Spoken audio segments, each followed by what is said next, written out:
Stephen Richard Witt, How Music Got Free, The End of an Industry, The Turn of the Century, and the Patient Zero of Piracy.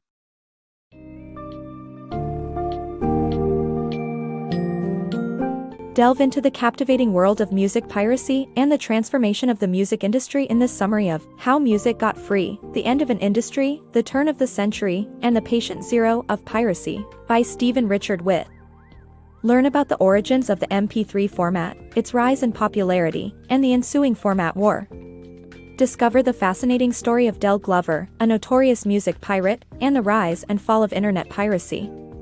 Witness the evolution of music distribution and streaming, and how new technologies continue to impact the music industry.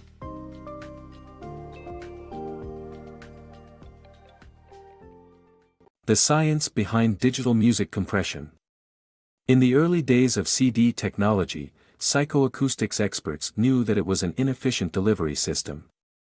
In 1987, a team led by Karl-Heinz Brandenburg at the Fraunhofer Institute began experimenting with digital music compression, with the goal of reducing digital audio file sizes by extracting scientifically imperceptible bits of information and sound. The team faced many challenges, particularly with the human voice, which they famously tested using Suzanne Vega's Tom's Diner a cappella intro.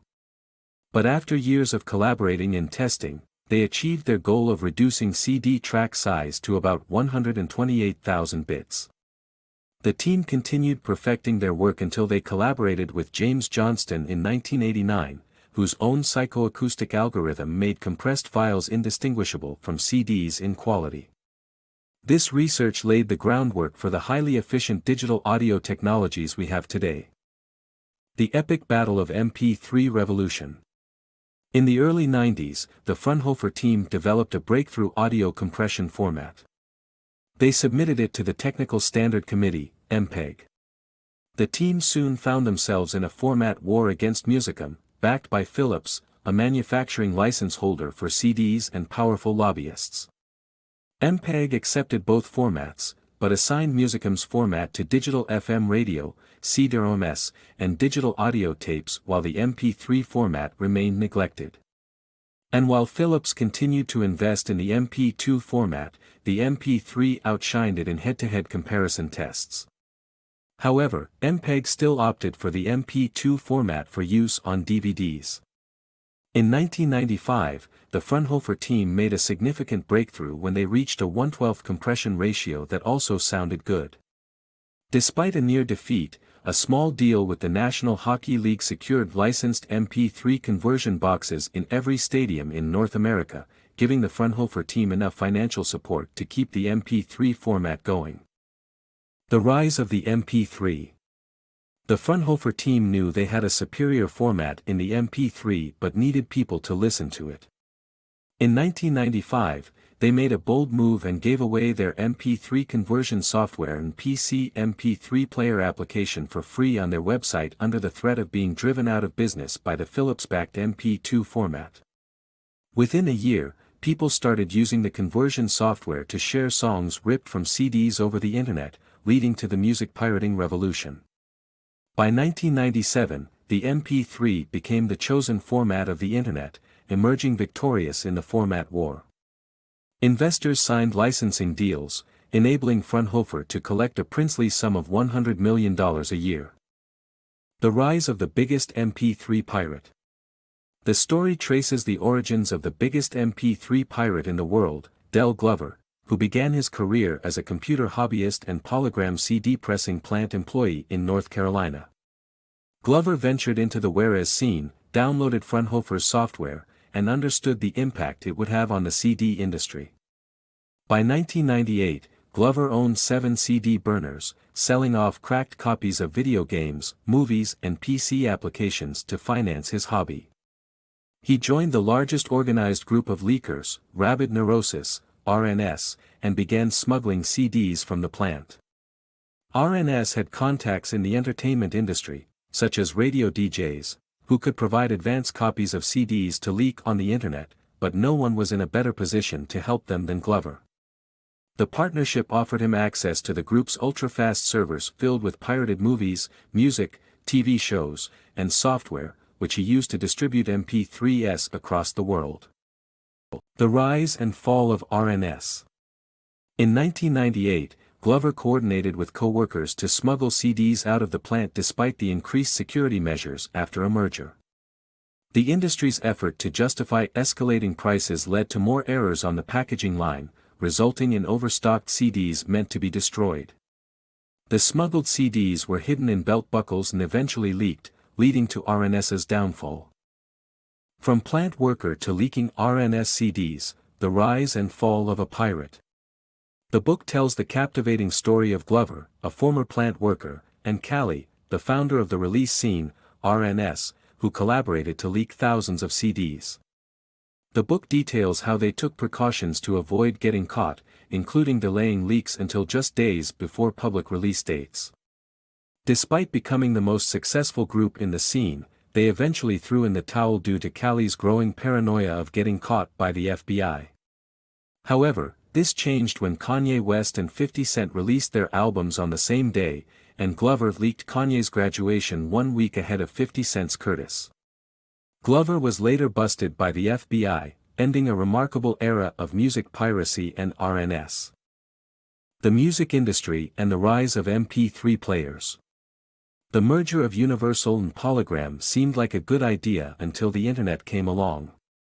The music industry had overlooked the rapidly expanding community of file sharing over the internet. Napster and the MP3 player arrived, and suddenly the music industry was irrevocably changed. People could now easily find and download MP3 files. Napster swiftly racked up 20 million users.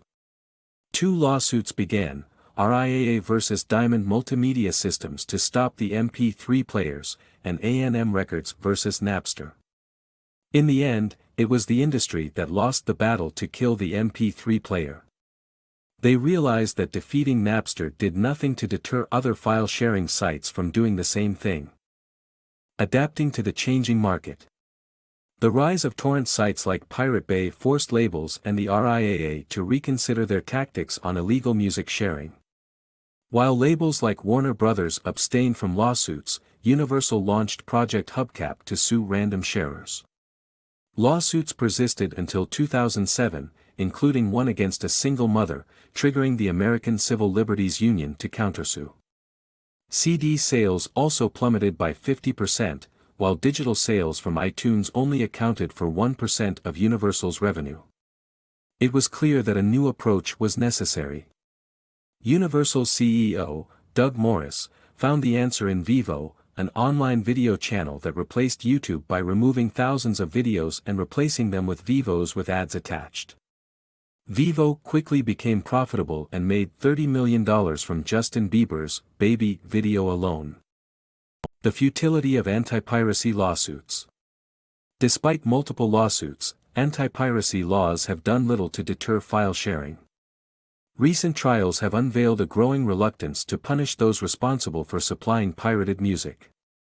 The Pirate Party in Sweden holds elected seats across the EU, and the owner of the private torrent site Oink's Pink Palace was exonerated of conspiracy to defraud a jury in the UK.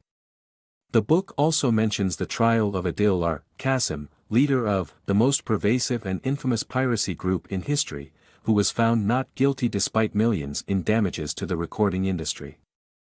In contrast, only his phone records served as evidence of calls to accomplice Matthew Glover, who was convicted and served a 3-month sentence. Despite these outcomes, millions of annual leaks, and a 5-year FBI investigation, file sharing remains largely unchanged. The evolution of music listening. The music industry has gone through drastic changes in recent years due to the rise of music streaming services like Spotify and the decline of CDs. Research shows that music piracy has decreased, but album sales have also declined. The role of record labels is questioned as revenue distribution is not providing fair compensation for artists.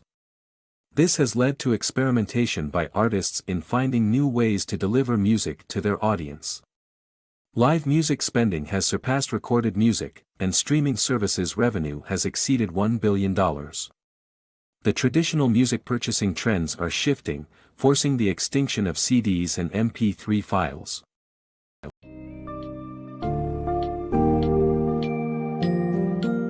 The advent of the MP3 format and the subsequent rise of music piracy have been instrumental in shaping the way we access and consume music today.